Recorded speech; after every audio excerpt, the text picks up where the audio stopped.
Allah Subhanahu wa Ta'ala masih memberikan kesempatan kepada kita semua untuk bisa duduk di majelis ta'lim. Semoga duduknya kita di tempat-tempat seperti ini senantiasa Allah berikan keistiqomahan kepada kita semua. Amin amin ya rabbal alamin. Kemudian untuk menambah keberkahan majelis, sebagaimana sahibul hajah telah meniatkan juga dengan adanya majelis ini, sebelumnya dibuka dengan bacaan Yasin tahlil dengan harapan semoga leluhur kita semua senantiasa diampuni dosa-dosanya oleh Allah, diangkat derajatnya oleh Allah, dilapangkan kuburannya oleh Allah, dan wabil khusus kita semua yang berkumpul di tempat ini, semoga kita senantiasa dimudahkan oleh Allah Subhanahu wa Ta'ala untuk bisa beramal saleh, bisa meninggal dalam keadaan husnul khatimah. Amin amin ya rabbal alamin. Ma'asyiral muslimat rahimakumullah. Mari kita sama-sama menambah keberkahan majelis dengan mengambil keberkahan dari kitab Al-Manhajus Sawi Syarh Usul Tariqah As-Sadah Ba'ali Ba'alawi karangan Al-Habib Zain bin Ibrahim bin Zain bin Smith. Bismillahirrahmanirrahim. Fi fawaidi aklil halal wa thamaratihi fil hali wal ma'al. فمنها الإنهاض للطاعة والعبادة، ففي الأثر من أكل الحلال أطاعت جوارحه شاء أم أبى، ومن أكل الحرام عصت جوارحه شاء أم أبى. قال سيدنا الإمام عبد الله بن حسين بن طاهر رضي الله تعالى عنه: أكل الحلال أصل كبير ولا تزكو العبادة ويظهر أثرها إلا إذا كانت اللقمة طيبة من غير شبه، فالحلال كالأصل للعبادة والشيء لا يستقيم إلا إذا صلح أصله، ورد درهم من شبهة خير من 1000 درهم يتصدق به، انتهى أو كما قال. Bismillahirrahmanirrahim.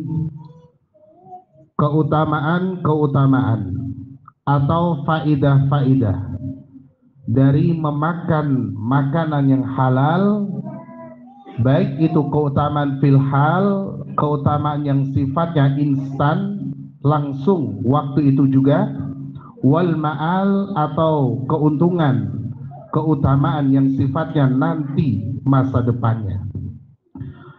Kata Al-Habib Zain bin Ibrahim bin Zain bin Smith, beliau mengatakan, pertama, al-inhad li ta'ati wal ibadah, termasuk faidah ketika seseorang itu mau makan dari makanan yang halal, makanan yang tidak ada syubhatnya, apalagi bukan dari makanan yang haram, adalah al-inhad li ta'ah. Orang itu akan semakin giat atau bisa bangkit untuk melakukan ketaatan wal ibadah dan ibadah. Karena di dalam asar, di dalam hadis disebutkan, barang siapa yang mau makan makanan yang halal, ata'at jawarihu, maka anggota badannya akan mau melakukan ketaatan, sya'a am aba, mau tidak mau, sadar tidak sadar, maka secara otomatis badannya akan mudah ketika digunakan untuk sholat, maka lisannya akan semakin mudah ketika ingin digunakan untuk membaca Al-Quran, maka tangan itu akan menjadi mudah untuk bersedekah, kaki akan semakin ringan ketika digunakan untuk melangkah ke tempat-tempat kebaikan, ke majelis ta'lim, ke tempat jamaah dan yang lain-lain. Itu intinya dari makan makanan yang halal. Berarti waman akalal haram asad jawarihuhu sya'a am aba. Kemudian barang siapa yang makan dari makanan yang haram, sumbernya dari makanan yang haram, asad jawarihuhu, maka secara otomatis anggota badannya akan bermaksiat, dia sadar ataupun tidak sadar, dia mau ataupun tidak mau. Dalam artian ketika dirinya tidak menginginkan kemaksiatan, maka badannya akan terus tertarik untuk kemaksiatan. Dia tidak ada keinginan untuk kemaksiatan, maka tetap saja badannya akan dimudahkan untuk melakukan kemaksiatan. Kenapa? Karena itulah efek dari makanan yang haram. Man akalal halal ata'at jawarihuhu sya'a am aba, wa man akalal harama asad jawarihuhu sya'a am aba. Intinya makanan halal akan menjadi sumber seseorang untuk melakukan sesuatu ketaatan, dan makanan haram akan menjadi sumber ketika seseorang itu akan melakukan sebuah kemaksiatan. Qala Sayyidina al-Imam Al-Habib Abdullah bin Husain bin Tahir, Al-Habib Abdullah bin Husain bin Tahir, beliau berkata, aklul halal aslun kabir. Makan makanan yang halal adalah pokok yang paling besar. Wala tazkul ibadah wa yadhhar atharuha illa idza kanat al-luqmatu thayyibatan min ghairi syubah. Sebuah ibadah itu tidak akan tampak efeknya, tidak akan tampak pengaruhnya, kecuali ketika satu al-luqmah, satu suapan dari makanan dia itu berasal dari makan yang thayyib, makanan yang bersih, makanan yang halal, tidak ada campuran dari perkara-perkara yang sifatnya syubhat. Sehingga kata Al-Habib Abdullah bin Husain bin Tahir, fal halal kal asal lil ibadah. Jadi seakan-akan makanan halal ini adalah pokoknya sebuah ibadah. Bagaimana seseorang mendapatkan kekhusyuan di dalam sholat, sedangkan makanan yang ia makan bukan dari makanan yang halal, bukan dari sumber yang halal. Bagaimana dia bisa khusyuk di dalam berzikir, sedangkan sumber makanannya bukan dari makanan yang halal. Sedangkan ruhul ibadah, sedangkan ruh dari sebuah ibadah itu adalah khusyuk. Ruhnya ibadah adalah khusyuk. Bagaimana dia bisa mencapai pada kekhusyuan sholat, kekhusyuan sebuah ibadah, sedangkan yang namanya makanan yang ia makan bukan dari makanan-makanan yang halal. Wa syai'u la yastaqim illa idza salaha asluh. Kata Al-Habib Abdullah bin Husain bin Tahir, sesuatu itu tidak akan bisa lurus kecuali ketika asalnya, pondasinya, pokoknya itu sudah menjadi sesuatu yang baik. Kemudian beliau mengatakan, waraddu dirhamin min syubhatin khairun min alfi dirhamin yutasaddaqu bih. 1 dirham, kata beliau, 1 dirham ini bukan dari sesuatu yang haram, tapi masih sesuatu yang syubhat, sifatnya syubhat. Dia tidak bisa meyakinkan bahwa ini yang haram, tapi dia juga tidak bisa yakin bahwa ini adalah sesuatu yang halal. Sesuatu ini antara halal dan sesuatu ini antara haram, karena dia tidak tahu ini penghasilanku dari seperti ini halal atau haram. Aku mendapatkan uang dengan seperti ini, cara seperti ini halal atau haram. Dalam artian ketika dia sudah tahu jelas, oh ini halal, maka ini bukan syubhat. Atau dia, oh ini haram, kemudian dia tinggalkan, ini berarti bukan syubhat. Tapi dia belum tahu ini hukumnya halal ataupun haram. Jadi ini sesuatu yang 50-50, 50% antara halal dan haramnya. Dan dia tidak tahu hukumnya. Kalau orang yang alim, dia sudah tahu hukumnya. Oh ini nggak apa-apa, ini halal. Oh ini nggak boleh, ini haram. Sedangkan dia masih mamang, syak, dia masih ragu. Maka ketika sesuatu yang dia dapatkan dengan keraguan seperti ini, waraddu dirhamin min syubhah. Kata Al-Imam Al-Habib Abdullah bin Husain bin Tahir, mengembalikan 1 dirham yang bersumber dari makanan dari sesuatu yang syubhat, baik itu berupa makanan, baik itu berupa penghasilan ataupun yang lain, itu khairun, lebih baik min alfi dirhamin yutasaddaqu bih, itu lebih baik dibandingkan ketika dia bersedekah dengan 1000 dirham. Karena apa sebab? Dikarenakan ketika yang namanya menjauhi perkara yang haram itu tidak akan bisa dilakukan kecuali memang orang-orang yang dipilih oleh Allah Subhanahu wa taala. Jikalau melakukan kebaikan, siapapun bisa. Tidaklah seseorang itu diberikan taufik dan hidayah oleh Allah untuk menjauhi sebuah kemaksiatan, sebuah kemungkaran, kecuali mereka orang-orang yang memang Allah Subhanahu wa taala pilih untuk mendapatkan kebaikan darinya. Itu faedah pertama, ketika orang itu mau makan makanan yang halal. Kemudian yang kedua, istijabatud du'ai. Yang kedua adalah diijabahinya doa, dikabulkannya doa. Ruya anna Sa'd bin Abi Waqqas radhiyallahu ta'ala anhu sa'ala Rasulullah sallallahu alaihi wasallam ay yas'ala Allah ta'ala ay yaj'alahu mustajab ad-da'wati faqala alaihi salatu wassalam ya Sa'du atib mat'amak takun mustajab ad-da'wah.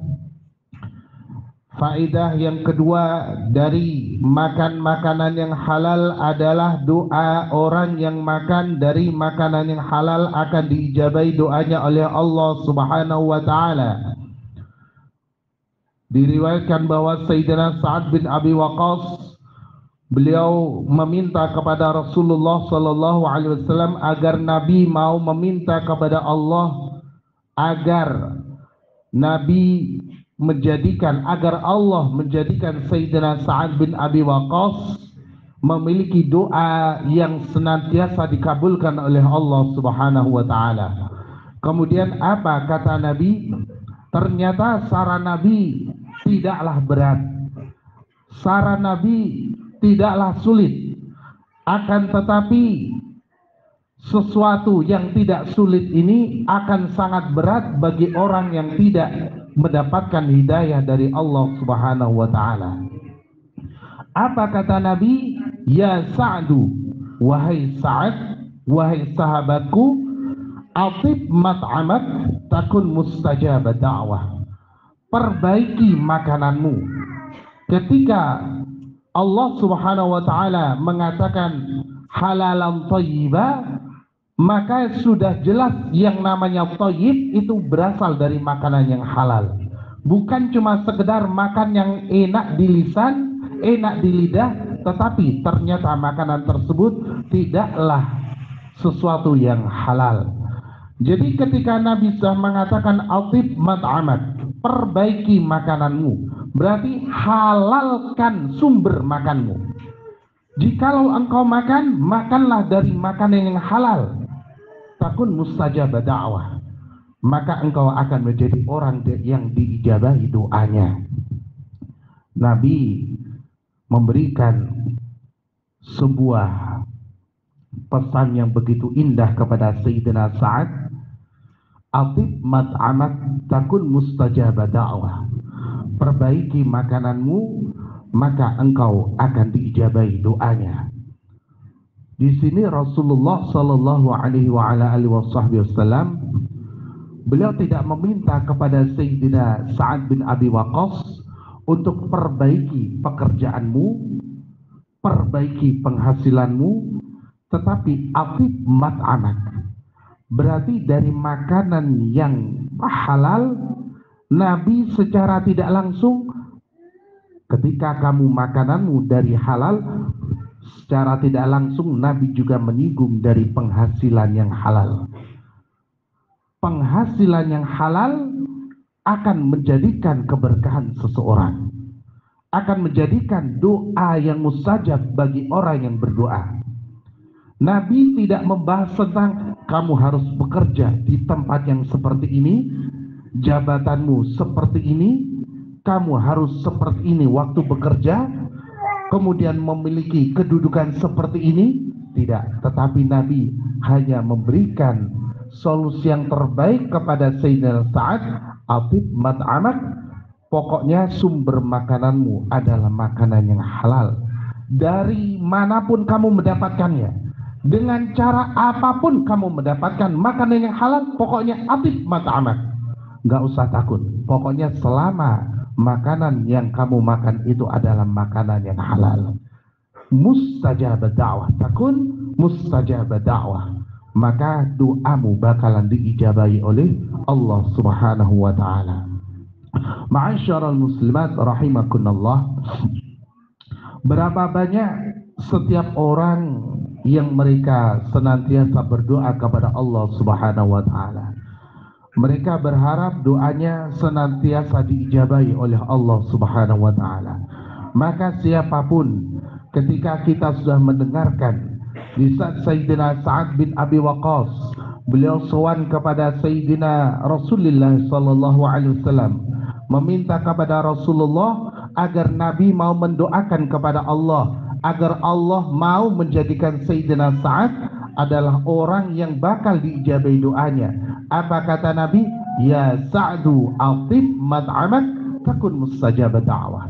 Wahai Sa'ad, halalkan makananmu, perbaiki sumber makananmu, kamu bakal memiliki doa yang diijabahi oleh Allah Subhanahu wa ta'ala. Maka dari sini sebenarnya Rasulullah sallallahu alaihi wasallam, siapapun dari kita pasti ingin memiliki doa yang diijabahi. Sehingga dari sini Nabi memberikan sebuah gambaran, Nabi memberikan sebuah motivasi. Siapapun yang ingin dekat kepada Allah kemudian diijabahi doanya oleh Allah, sudah jangan terlalu mempermasalahkan kamu sekarang pekerjaanmu apa, kamu sekarang di kantor posisimu menjadi apa, kamu sekarang penghasilanmu dari mana.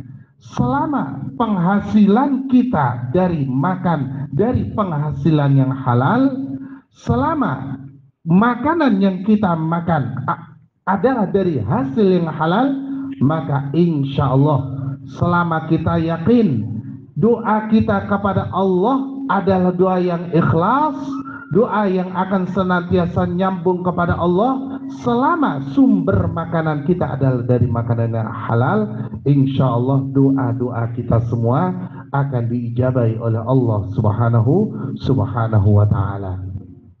Wa minha salahu dzurriyyah. Jadi yang pertama, faedah ketika seseorang itu mau makan dari makanan yang halal, pertama, sebagaimana disebutkan pada pembahasan tadi, orang itu akan semakin semangat, giat untuk beribadah. Kemudian yang kedua adalah diijabahinya doa orang yang berdoa ketika dia makan dari makanan yang halal. Kemudian yang ketiga, wa minha salahu dzurriyyah, bakal memiliki anak cucu yang soleh dan solehah. Tidak ada seorang pun ketika dia mau menginjakkan ke tahap, istilahnya ketika seseorang sudah meninggalkan masa lajangnya, kemudian dia menginjakkan atau menempuh rumah tangga yang baru, maka siapapun berharap, harapan terbesar adalah memiliki anak-anak yang soleh dan solehah, anak cucu yang soleh dan solehah. Itu adalah harapan terbesar dari seorang yang sudah masuk ke rumah tangga. Pertama, salahu dzurriyyah. Qala Sayyidina Syekh Abdul Qadir Al-Jilani, Syekh Abdul Qadir Al-Jilani beliau mengatakan, wa idza dhaharat, ini ketika ada seorang istri dan sudah menunjukkan tanda-tanda kehamilan. Wa idza dhaharat amaratu hablil mar'ah, ketika telah tampak tanda-tanda bahwa sang istri ini mulai mengandung. falyusaffi ghidha'aha minal harami wasyubhah. Hendaknya seorang suami untuk mulai memurnikan, dalam artian menjaga ghidha'aha, yaitu makanan pokok sang istri, apa yang menjadi asupan sang istri, minal haram, dari makanan-makanan yang haram, wasyubhati, dan makanan-makanan syubhat. Kata Syekh Abdul Qadir, ketika sang istri sudah menampakkan tanda-tanda kehamilan, hendaknya sang suami mulai jaga-jaga. Jangan sampai apa yang dimakan oleh sang istri ini dari makanan yang syubhat. Contohnya ketika sang suami menemukan permen, tidak tahu ini permen dari mana, 1.000 rupiah terjatuh, entah itu uang dari siapa, diambil, dibelikan apapun, dibelikan buah, dibelikan makanan, dibelikan jajanan. Kemudian ternyata jajanan tersebut dimakan oleh istrinya yang sedang hamil. Padahal ini syubhat atau bisa jadi haram. Kata Al-Imam Sayyidina Syekh Abdul Qadir Al-Jilani, hendaknya itu semua dijauhi. Bukan berarti makanan haram, makanan syubhat hanya dijauhkan dari istri ketika istri tersebut ketika sudah mulai menampakkan tanda-tanda kehamilan. Sebenarnya tidak pada masa ini saja, tapi khususnya pada masa-masa tersebut adalah masa-masa yang lebih penting lagi. Kenapa? Karena inilah nanti yang akan membentuk solahul dzurriyyah, solehahnya anak keturunan kita nanti. Kata Syekh Abdul Qadir Al-Jilani, liyukhlaqal waladu ala asasin la yakunu lisyaitani alaihi sabilun, agar tidak tercipta seorang anak yang nanti anak tersebut sudah ada jalan terbuka untuk setan bisa mengganggunya. Dari mana? Dari makanan yang haram, dari makanan yang syubhat.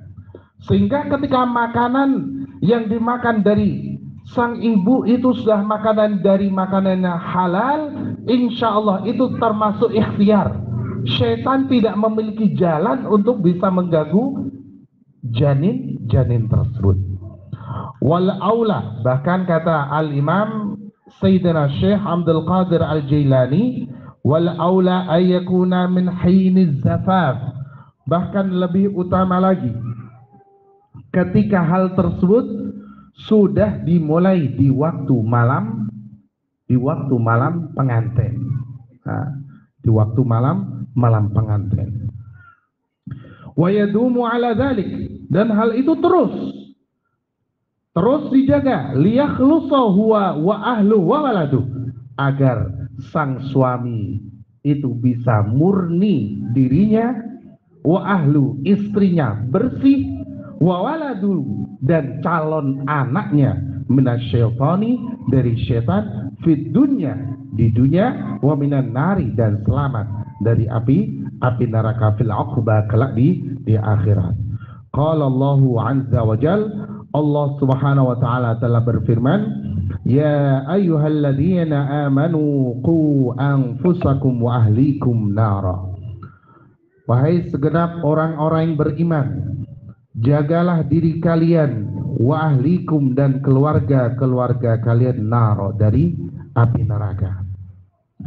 Kemudian hikmah selanjutnya, hikmah yang keempat, selain akan membangkitkan semangat beribadah, kemudian diijabahinya doa, kemudian memiliki zurriyah yang saleh dan salehah. Kemudian yang keempat adalah al-hikmah wa tanwirul qalbi. Allah subhanahu wa ta'ala akan menitipkan hikmah di dalam dirinya, dan hati orang tersebut akan senantiasa diberikan cahaya, diterangi oleh Allah subhanahu wa ta'ala. Yurwa, diriwayatkan, man akalal halala arba'ina yauman, barang siapa makan makanan yang halal selama 40 hari. Nah, ini 40 hari. Barang siapa yang bisa menjaga diri selama 40 hari tidak makan kecuali makanan-makanan yang halal. Nawwarallahu ta'ala qalbah. Pertama, Allah subhanahu wa ta'ala akan terangi hatinya. Wa ajra yanabi'al hikmah. Allah subhanahu wa ta'ala akan mengalirkan sumber-sumber hikmah min qalbi, yang sumbernya dari hati, ala lisani, kemudian baru berjalan keluar lewat lisannya. Bisa jadi ulama-ulama zaman terdahulu, kenapa mereka bisa mengucapkan kalimat-kalimat hikmah pendek tapi dalam maknanya. Kalimatnya sederhana, kalimatnya tidaklah panjang-panjang, tapi kalimat pendek, kalimat yang sederhana, ternyata berapa banyak makna yang tersimpan dalam kalimat tersebut. Berapa banyak kalimat yang sederhana ternyata ketika diperdengarkan di halayak ramai, ternyata berapa banyak orang yang bertaubat karenanya. Karena inilah sumbernya, karena beliau-beliau makan dari makanan yang halal. Ketika orang disebutkan, barang siapa yang bisa menjaga selama 40 hari tidak makan kecuali dari makanan yang halal, nawwarallahu ta'ala qalbah. Allah subhanahu wa ta'ala akan menerangi hatinya. Diterangi hati itu saja sudah menjadi manfaat yang besar bagi seorang hambanya Allah. Apalagi kemudian di sini Allah subhanahu wa ta'ala wa ajra yanabi'al hikmati min qalbihi ala lisani. Allah subhanahu wa ta'ala akan mengalirkan dari sumber-sumber hikmah yang sumbernya ada di dalam hati, kemudian dialirkan melewati lisannya. Wa fi riwayatin, dan dalam sebuah riwayat disebutkan, zahadallahu fid dunya, Allah subhanahu wa ta'ala akan menjadikan dirinya orang yang zuhud di dunia ini. Zakara dzalika fil ahya, sebagaimana riwayat ini disebutkan di dalam kitab Ihya Ulumuddin. Kemudian disebutkan, qala sayyidina al-imam al-habib Abdullah bin Alawi al-Haddad radhiyallahu ta'ala anhu fi asna'il mukatabah, thumma inna salahal qalbi yaduru ba'da akhdhi ma la budda minhu min al-ilmi ala thalathati umurin. Ahaduha at-taqallul min al-mat'umi wa qawnuhu min halal. الثاني ترك مخالطة أبناء الزمن بكل حال. الثالث استشعار الموت القاطع للآمال.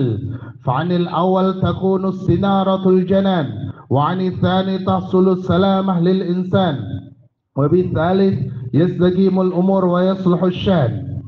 Kata Al-Imam Al-Haddad, sesungguhnya baiknya hati yang semakin baik itu akan berpusat pertama setelah orang tersebut tidaklah mengambil kecuali sesuatu yang daruri, dalam artian tidak terlalu bermegah-megahan di dalam makanan, tidak terlalu bermewah-mewahan di dalam hajat. Kemudian ternyata di sini kata Al-Imam Al-Haddad ada 3 hal lagi yang harus dilakukan juga untuk menyongsong atau untuk mendorong agar hati tersebut semakin baik. Yang pertama, at-taqallul minal mat'um, tidak terlalu berlebih-lebihan makan, meskipun makanan itu adalah makanan yang halal. Pertama.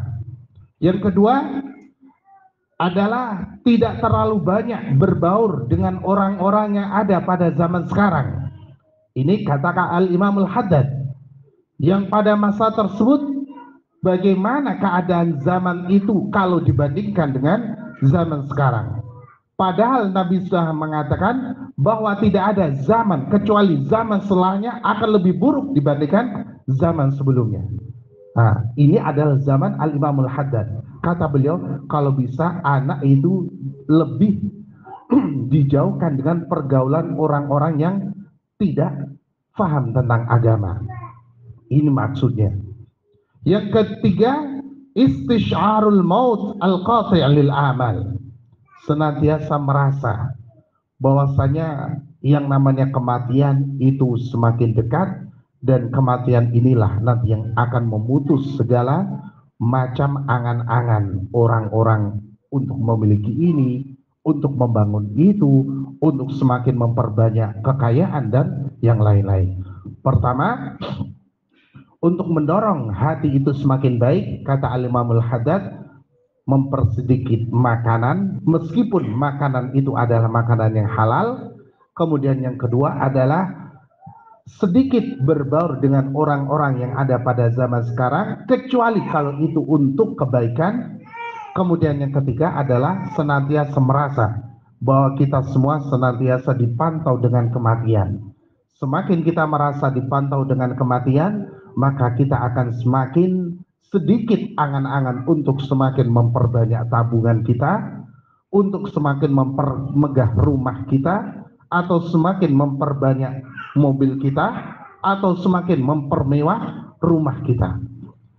Kata Al-Imamul Haddad, hal pertama, ketika seseorang itu sudah bisa mempersedikit makan, apa faedahnya? Istinaratul janan. Hati ini akan semakin diterangi oleh Allah Subhanahu wa taala. Kemudian yang kedua, kenapa kata Al-Imamul Haddad kita kalau bisa semakin mempersedikit bergaul dengan orang-orang yang ada pada zaman sekarang? Padahal pada zaman Al-Imamul Haddad seperti apa masa yang ada pada waktu itu?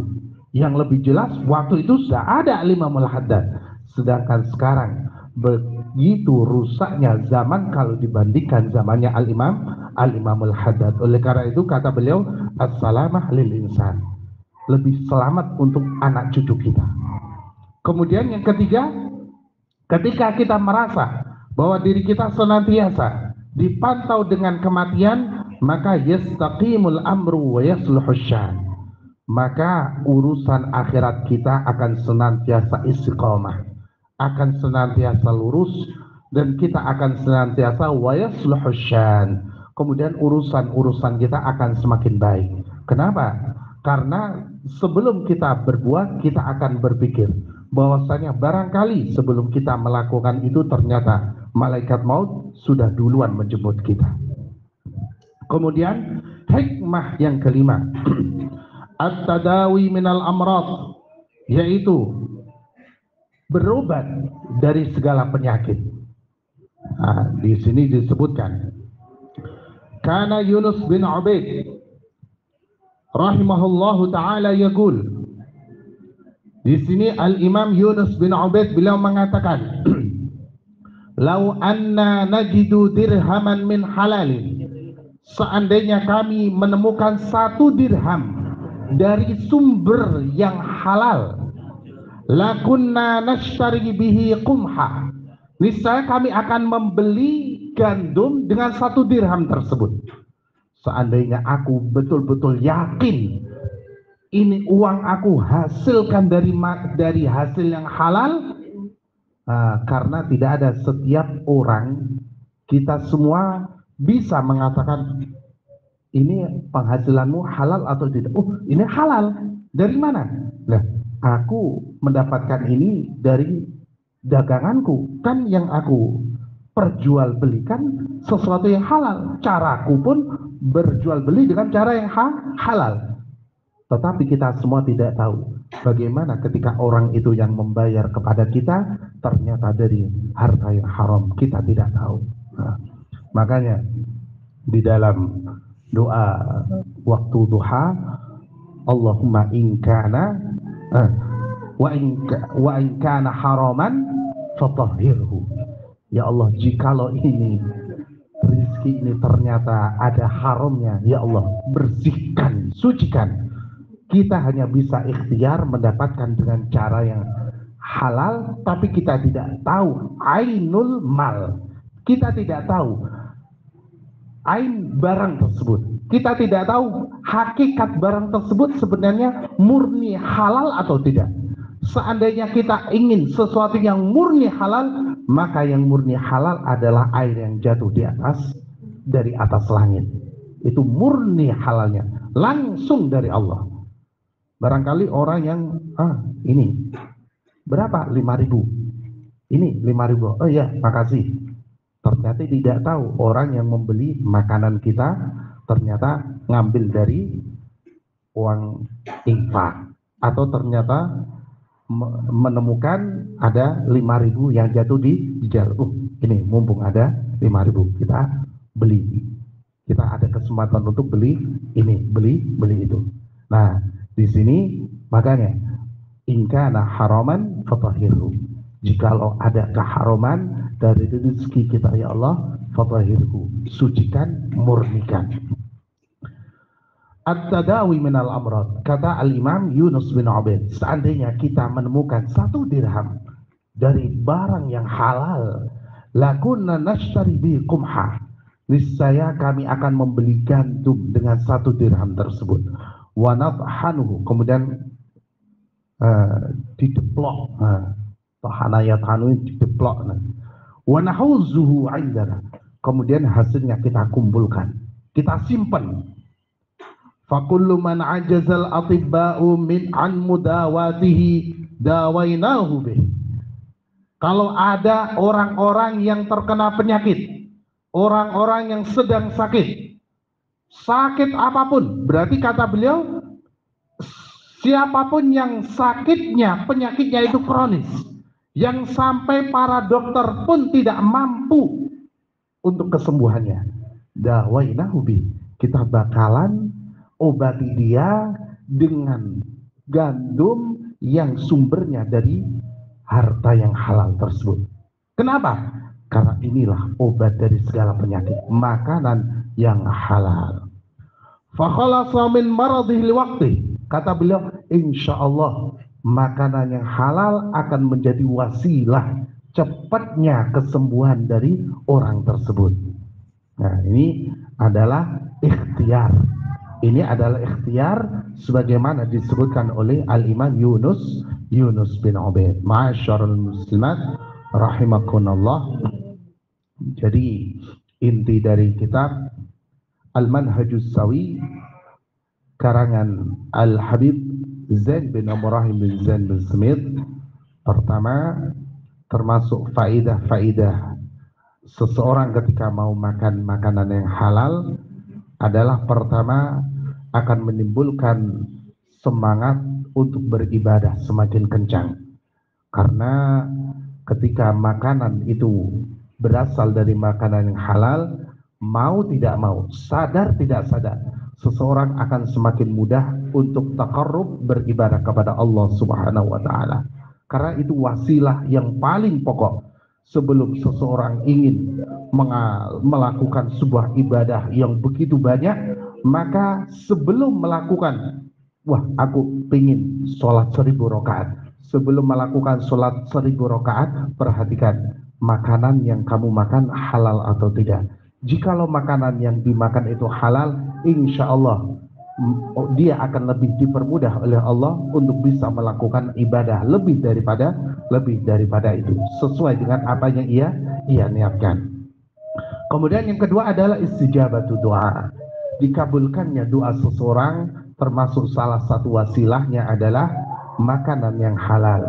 Jangan sampai seseorang itu doa dengan sebegitu kuatnya, dengan sebegitu kerasnya, tidak diijabahi oleh Allah Subhanahu wa taala, sampai dia marah-marah dan dia mengadu kepada Allah Subhanahu wa taala. Padahal setiap makanan, setiap minuman yang sudah masuk di dalam perutnya ternyata semuanya sumbernya dari makanan yang haram. Kata Rasulullah sallallahu alaihi wasallam, beliau menasihati Sayyidina Sa'ad bin Abi Waqqas, wahai Sa'ad, perbaiki makananmu, halalkan makananmu, perbaiki sumber makananmu, cukup kamu nanti bakal diijabahi doanya.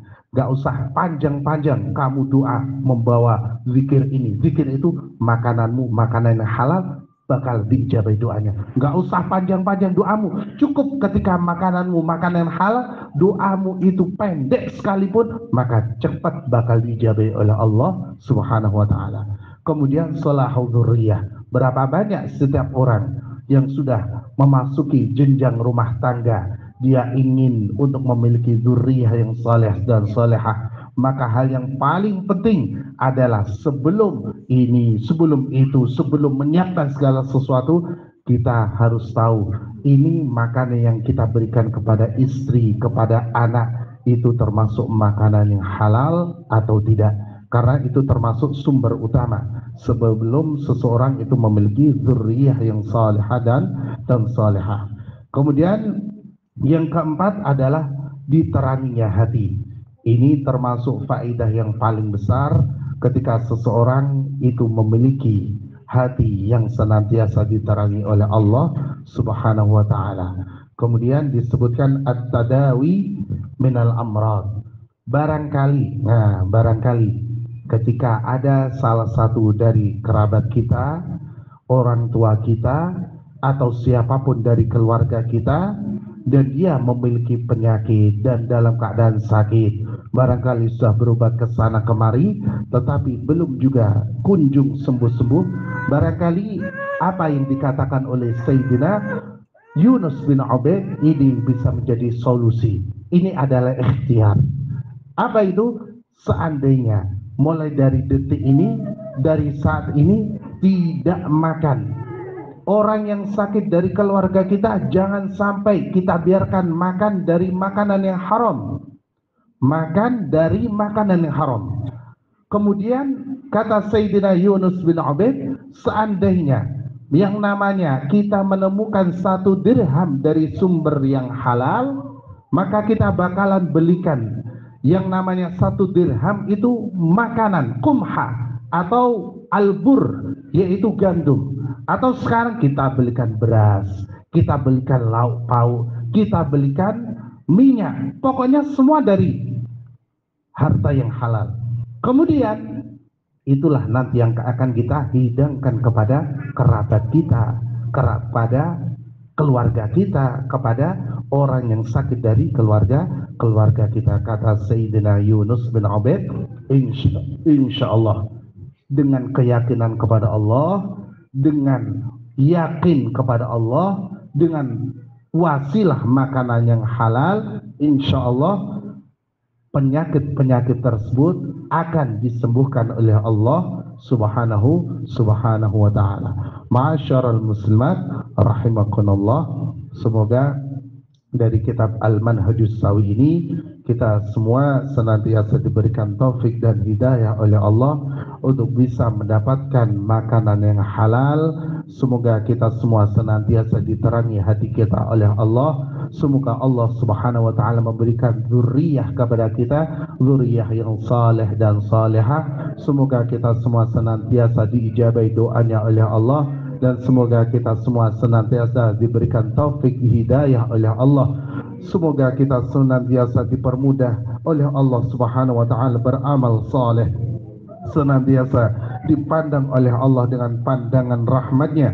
Semoga Allah Subhanahu wa taala senantiasa mentakdirkan kita semua, dicatat nama-nama kita semua termasuk golongan-golongan orang yang beruntung di dunia dan di akhirat, termasuk orang-orang yang meninggal dalam keadaan husnul khatimah, meninggal dalam keadaan husnul khatimah, meninggal dalam keadaan husnul khatimah. Amin amin ya rabbal alamin. Ala hadinihi wa ala manabi as-salafun as-salihun. Al-Fatihah. أعوذ بالله من الشيطان الرجيم. بسم الله الرحمن الرحيم. الحمد لله رب العالمين الرحمن مالك يوم الدين إياك نعبد وإياك نستعين اهدنا الصراط المستقيم صراط الذين أنعمت عليهم.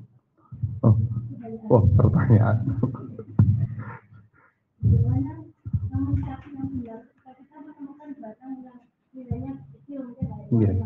Nggih. Nah, niku mungkin saat ini ada dari pandangan tasawufnya, ada dari pandangan fikihnya.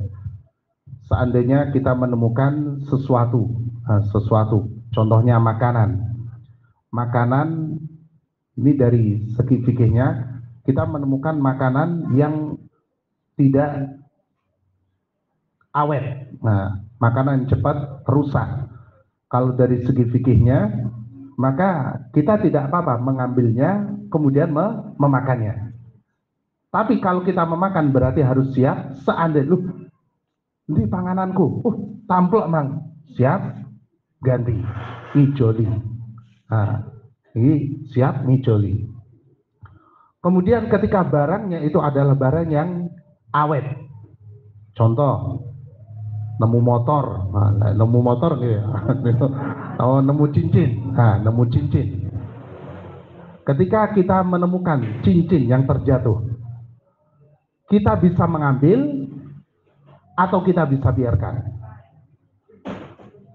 Seperti hanya makanan tadi, kita bisa mengambil atau kita bisa membiarkan. Kalau kita biarkan, berarti pun boten nonton tanggungan. Tapi ketika kita mengambil, wis kadung dimplok, enek sing aku, nggih kudu siap ngijoli. Nah, terus ketika barangnya itu adalah barang yang awet, cincin atau sesuatu yang sesamanya, maka ada dua keadaan, kita mengambil atau kita biarkan. Jikalau kita biarkan, pun boten-boten sangkut pautan kalian hukum fikih, kita selamat. Tapi kalau kita ambil, kita harus siap bertanggung jawab. Nah, untuk bisa memiliki, niku mungkin wonten tahapan-tahapan nih. Sajane teng fikih niku radi rumit. Mungkin pertama diumumne per tiap hari ngantos paling boten seminggu. Beronten ngantos tiap bulan, tiap tahun. Apakah untuk langsung bisa memiliki? Mungkin paling boten wonten niku kula lali niku setelah beberapa tahun. Tapi seandainya kita, iki renek sing duwe ya tak tukokne ditumbasne napa? Didamel bangun omah. Lek wonten sing ngaku, iya kae aku tahu nemu iki. Kuwi wae aku. Iku kedah tetep gantosi. Harus siap ganti. Keranten apa? Niku cincin sanes cincin. Nah, sak lawasi kados napa? Lek kadung wonten sing ngaku, nggih tetep kedah dibalekni. Nah, niki lek seumpami tasawufe khususipun masalah panganan, iki panganane sapa iki? Iki timbang mubazir ya wis amplok ae. Lek tasawufe langkung sae mboten. Keranten apa mesakne awake. Mesakne awake keranten niku termasuk perkawis ingkang syubhat. Makane ingkang naminipun tasawuf kalian fikih niku dua perkara yang harus saling berjalan bersama, berkesinambungan. Ketika seseorang hanya bertasawuf tapi tidak mau fikih, mungkin wedine istilahnya tazandak. Yang ini ku wedine lek napa kados ini ibadah muampeng tapi mboten istilahnya napa fikih niku mboten pas. Salate betul salat, tapi syarat rukune niku mboten sesuai kalian aturan fikih. Istilahnya masalah panganan lebih berhati-hati. Lek nemokne panganan. Menawi barang nggih ngoten wau, menawi barang nggih sami. Seumami pengen siap bertanggung jawab panjenengan pundhut, menawi mboten siap pun jenengan tokne niku langkung sae.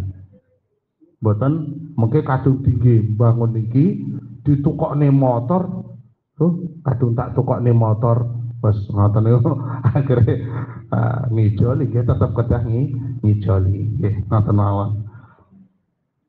Menawi wonten sing istilahe langkung jelasi mungkin nggih saged ditangletaken kalian Buya utawi ingkang langkung napa wawasan fikih langkung kathah. Paling boten niku wau masalah menawi barang temuan niku masalah lek niku masalah barang sing boten awet niku sakjane fikih nggih boten napa-napa. Pokoke sekirane tiyang niku pun boten bakal goleki malih dimplok ngoten Tapi nggih niku lek kadung goleki malih nggih kedah dibalekne, dibayar malih. Tapi masalah tasawufi khususipun masalah panganan niku ngantos keranten niki mengki hubungan kalian ibadah kula panjenengan. Wallahu alam bissawab. Kirangipun kula nyuwun ngapunten wabillahi taufiq wal hidayah wa ridha wal inayah. Wassalamualaikum warahmatullahi taala wabarakatuh.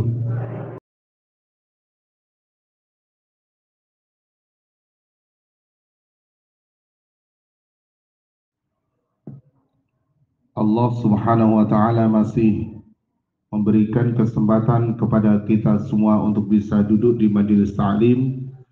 Semoga duduknya kita di tempat-tempat seperti ini senantiasa Allah berikan keistiqomahan kepada kita semua. Amin amin ya rabbal alamin.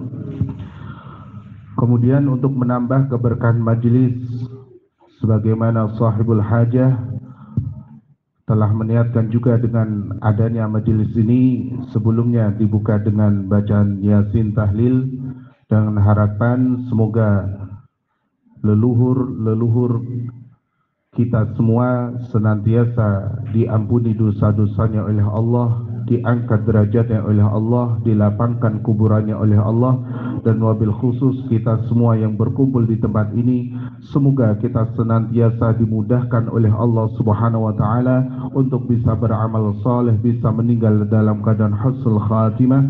Amin amin ya rabbal alamin. Ma'asyiral muslimat rahimakumullah. Mari kita sama-sama menambah keberkahan majelis dengan mengambil keberkahan dari kitab Al-Manhajus Sawi Syarh Usul Tariqah As-Sadah Ba'ali Ba'alawi karangan Al-Habib Zain bin Ibrahim bin Zain bin Smith. Bismillahirrahmanirrahim. Fi fawaidi aklil halal wa thamaratihi fil hali wal ma'al. فمنها الإنهاض للطاعة والعبادة. ففي الأثر من أكل الحلال أطاعت جوارحه شاء أم أبى، ومن أكل الحرام عصت جوارحه شاء أم أبى. قال سيدنا الإمام عبد الله بن حسين بن طاهر رضي الله تعالى عنه: أكل الحلال أصل كبير ولا تزكو العبادة ويظهر أثرها إلا إذا كانت اللقمة طيبة من غير شبه، فالحلال كالأصل للعبادة والشيء لا يستقيم إلا إذا صلح أصله، ورد درهم من شبهة خير من 1000 درهم يتصدق به، انتهى أو كما قال. Bismillahirrahmanirrahim. Keutamaan atau faidah-faidah dari memakan makanan yang halal, baik itu keutamaan filhal, keutamaan yang sifatnya instan langsung waktu itu juga, wal ma'al atau keutamaan yang sifatnya nanti masa depannya. Kata Al-Habib Zain bin Ibrahim bin Zain bin Smith, beliau mengatakan, pertama, al-inhad li ta'ati wal ibadah, termasuk faedah ketika seseorang itu mau makan dari makanan yang halal, makanan yang tidak ada syubhatnya, apalagi bukan dari makanan yang haram, adalah al-inhad li ta'ah. Orang itu akan semakin giat atau bisa bangkit untuk melakukan ketaatan wal ibadah dan ibadah.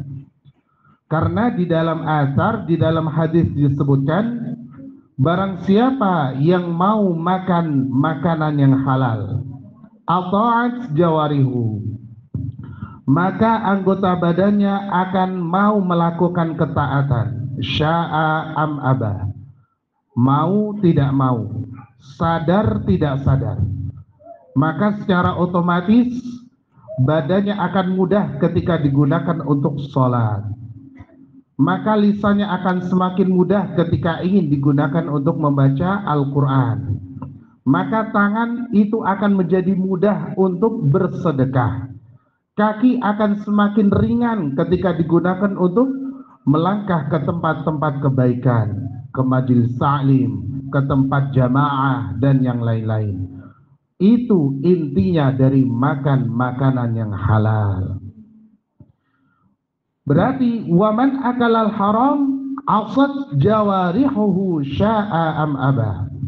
Kemudian barang siapa yang makan dari makanan yang haram, sumbernya dari makanan yang haram, asad jawarihuhu, maka secara otomatis anggota badannya akan bermaksiat, dia sadar ataupun tidak sadar, dia mau ataupun tidak mau. Dalam artian ketika dirinya tidak menginginkan kemaksiatan, maka badannya akan terus tertarik untuk kemaksiatan. Dia tidak ada keinginan untuk kemaksiatan, maka tetap saja badannya akan dimudahkan untuk melakukan kemaksiatan. Kenapa? Karena itulah efek dari makanan yang haram. Man akalal halal ata'at jawarihuhu sya'a am aba, wa man akalal harama asat jawarihuhu sya'a am aba. Intinya makanan halal akan menjadi sumber seseorang untuk melakukan sesuatu ketaatan, dan makanan haram akan menjadi sumber ketika seseorang itu akan melakukan sebuah kemaksiatan. Qala Sayyidina al-Imam Al-Habib Abdullah bin Hasan bin Tahir, Al-Habib Abdullah bin Hasan bin Tahir, beliau berkata, aklul halal aslun kabir. Makan makanan yang halal adalah pokok yang paling besar. Wala tazkul ibadah wa yadhharu atharuha illa idza kanat al-luqmatu thayyibatan min ghairi syubah.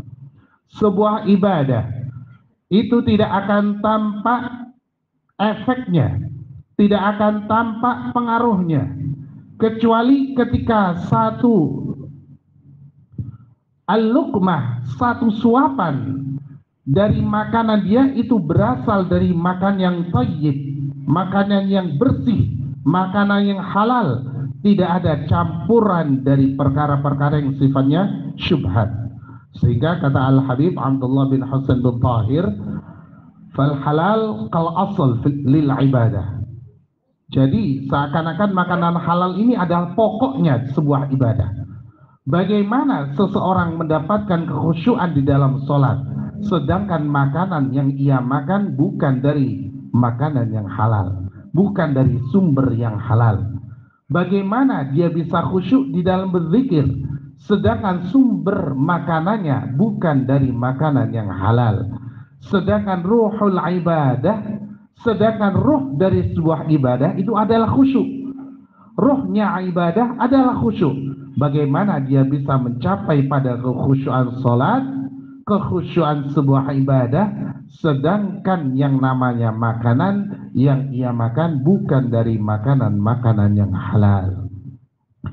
Wa syai'u la yastaqim illa idza salaha asluh. Kata Al-Habib Abdullah bin Hasan bin Tahir, sesuatu itu tidak akan bisa lurus kecuali ketika asalnya, pondasinya, pokoknya itu sudah menjadi sesuatu yang baik. Kemudian beliau mengatakan, waraddu dirhamin min syubhatin khairun min alfi dirhamin yutasaddaqu bih. 1 dirham, kata beliau, 1 dirham ini bukan dari sesuatu yang haram, tapi masih sesuatu yang syubhat, sifatnya syubhat. Dia tidak bisa meyakinkan bahwa ini yang haram, tapi dia juga tidak bisa yakin bahwa ini adalah sesuatu yang halal.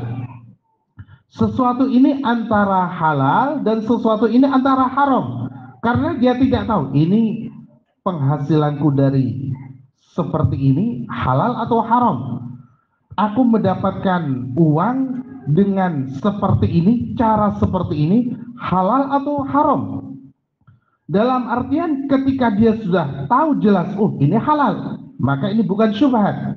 Atau dia, oh ini haram, kemudian dia tinggalkan, ini berarti bukan syubhat. Tapi dia belum tahu ini hukumnya halal ataupun haram. Jadi ini sesuatu yang 50-50. 50% antara halal dan haramnya. Dan dia tidak tahu hukumnya.